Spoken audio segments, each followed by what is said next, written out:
73년 전 오늘 새벽에 저쪽의 무리들은 우리를 집어삼키고자 평화로운 나라의 동족 상잔의 비극을 일으킴으로써 천추만대 씻기 어려운 천인 공노할 죄악을 저질렀습니다. 지금도 그들은 우리를 집어삼키고자 호시탐탐 노리고 있고 온갖 술수를 쓰고 있다는 것은 만인이 다 알고 있는 사실입니다. 하나님께서 서기전 7세기 예루살렘의 죄악을 타격할 몽둥이로 바벨론을 준비해 놓으셨듯이 우리의 죄악을 타격할 몽둥이로 저쪽을 준비해 놓으셨습니다. 우리 조국의 의인들이 죄에 빠져 방황한다면 북으로부터 몽둥이가 내려올 것입니다. 나의 마음에는 한 가지 불길같이 타오르는 소원이 있습니다. 그것은 그리스도를 삶의 목적으로 추구하는 자들이 우리 가운데서 비온 후에 봄풀처럼 대나무숲처럼 여기저기 새파랗게 돋아나는 것을 목도하는 일입니다.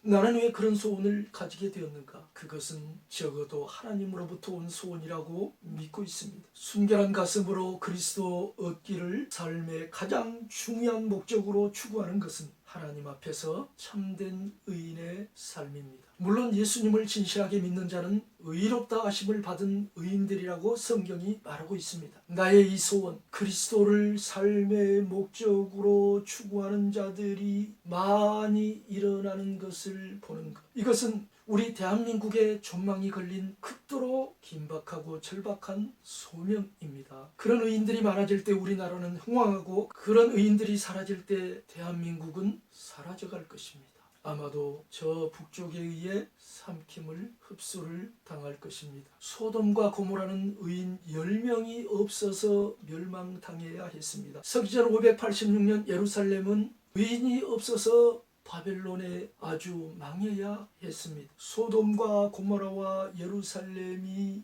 존속하느냐 멸망하느냐의 기로에 서 있을 때 그들의 존망을 가른 기준이 무엇이었는가? 의인이 거기 있었느냐 없었느냐? 그것이 존망의 기준이었습니다. 그 성벽이 튼튼하냐, 경제가 부유하냐, 아니면 군사력이 강하냐, 그것이 그 성의 존망의 기준이 아니었고, 거기에 의인들이 있느냐 없느냐 이것을 보시고 하나님이 그 성읍의 존망을 결정하셨다는 사실입니다. 그것이 성경의 가르침입니다.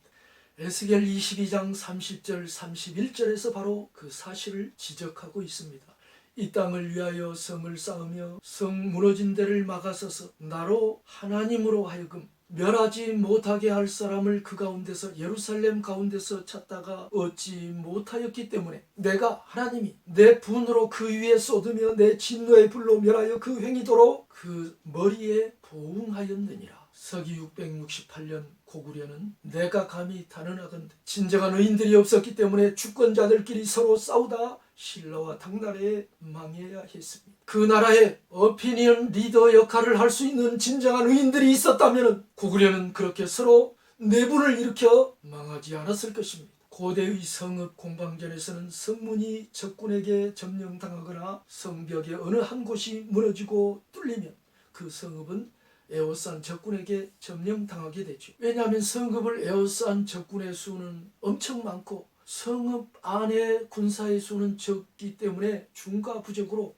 점령당할 수밖에 없는 것입니다. 방금 소개해드린 에스겔서 22장 30절 31절의 말씀에서 성을 쌓으며 성 무너진 데를 막아선다는 것은 곧 적군이 성 안으로 들어오지 못하도록 방어한다는 뜻인데, 누가 그런 역할을 하느냐? 그런 역할을 하는 군사가 누구냐? 진정한 의인들이 바로 영적 차원에서 그런 역할을 한다는 것입니다. 그리스도를 삶의 목적으로 추구하는 순결한 의인이 영적 차원에서 그 역할을 수행하기 때문에 그들이 있는 성, 순결한 의인들이 있는 성, 이 나라의 진정한 오피니언 리더가 있는 성, 그 사람 말 한마디면 전 국민이 따르고 전 국민이 일사불란하게 바로 서서 적군을 침범해 들어오지 못하도록 방어할 수 있는 성, 그런 성은 무너지지 않고 망하지 않는다는 것입니다. 하나님은 예루살렘 성에서 바로 그런 사람을 찾았으나 찾지 못했고 성직자 곧 예언자들과 제사장들 그리고 통치자들로부터 일반 백성에 이르기까지 부패하고 타락하고 범죄해서 하나님의 무서운 질투심의 분노를 촉발시켰기 때문에 바벨론으로 하여금 예루살렘을 멸망시키도록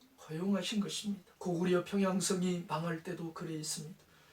평양성 수비 총 책임자 불교 요승 신성이라는 사람이 당나라 군대의 선봉장이 된 연개소문의 장남 연남생 연은성 부자가 이끄는 고구려 반군과 내통해서 성문을 열어주었기 때문에 한쪽 성문이 무너지게 되고 다른 성문들에서도 신라군과 평양성 수비군들 간에 처절한 혈전이 벌어져서 결국 평양성은 고구려 반군, 신라군, 당나라군에 의해서 점령당하고 말았습니다. 평양성이 무너지기도 전에 이미 보장태왕은 눈물을 머금고 항복을 선언했고 고구려 멸망 후 고구려 지배층 수십만 명이 당나라로 끌려가야 했습니다. 그들의 후손들은 지금 중국인이 되어서 중국 땅에서 살아가고 있습니다. 이 모든 일은 영적 근원을 따지고 보면 고구려에 참된 의인들이 없었기 때문에 벌어진 사태입니다.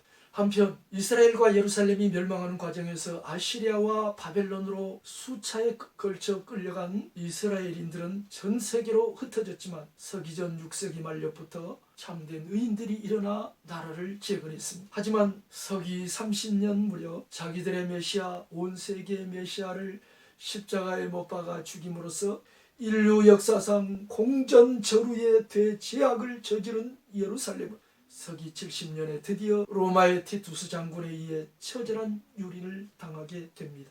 그 후 유대인들이 나라를 잃고 땅을 잃고 이리저리 전 세계로 헤맨 세월은 아시다시피 무려 근 1900년 1948년도에 이르러서야 그들은 이스라엘 나라를 회복하게 되는데요. 그것은 그들 가운데와 그들의 배후에 숨겨진 참된 의인들이 일어났기 때문입니다. 부패할 대로 부패하고 타락할 대로 타락해 일제 멸망해버린 근세 조선에서도 그리스도를 믿는 참된 의인들이 일어나 이스라엘 나라 재건국 때와 동일한 해인 1948년에 대한민국을 건국했습니다. 이미 망한 집단이나 마찬가지인 저기 저쪽은 강도 때가 점령한 것과 같이 만백성을 노예로 전락시키고 기아로 죽어가게 만들고 있습니다. 다 아시다시피요. 마귀를 등에 업은 그들은 우리까지도 집어삼키고자 굶주린 사자처럼 으르렁거리고 있습니다.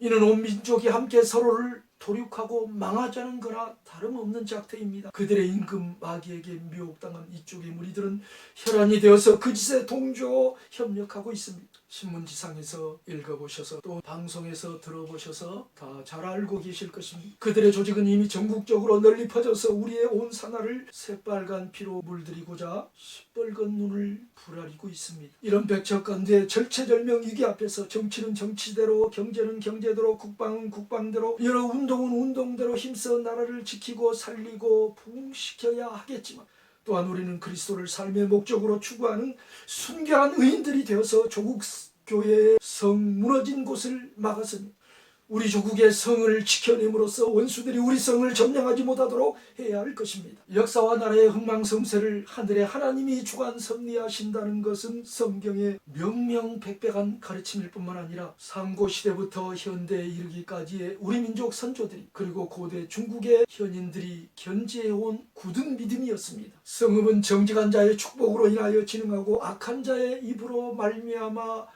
무너지느니라. 잠언 11장 11절에서 이스라엘의 현인 솔로몬 왕은 말했습니다. 나라는 진정한 의인들이 있을 때 부흥합니다. 악인들이 정권을 잡을 때 나라가 망하게 된다는 사실 우리는 70여 년 동안 저기 저쪽에서 보아왔고 불과 얼마 전에는 매우 가까이에서도 목도했습니다. 소돔과 고모라와 예루살렘 성의 멸망은 의인들이 없었기 때문임을 잊지 맙시다. 그들이 존속하느냐 멸망당하느냐의 기준이 의인이 있느냐 없느냐 거기에 달려있었다는 사실을 잊지 맙시다. 물론 다른 것도 다 중요합니다. 경제도 중요하고 국방도 중요하고 정치도 중요하고 모두가 극도로 중요해요. 중요하고 또 중요합니다. 그러나 가장 중요한 기준이 무엇이냐? 다른 것이 다 훌륭해도 다른 것이 다 뛰어나도 거기에 의인들이 없고 모두가 타락하고 의인들이 다 타락해서 사라져간다면 영적 차원에서 그 단체, 그 사회, 그 나라, 그 성읍은 멸망을 당할 수밖에 없다는 것입니다. 우리 조국 대한민국이 바로 그런 백척간두의 기로의 위기에 서 있다고 말하면 지나친 비관론일까요? 그러나 우리는 단지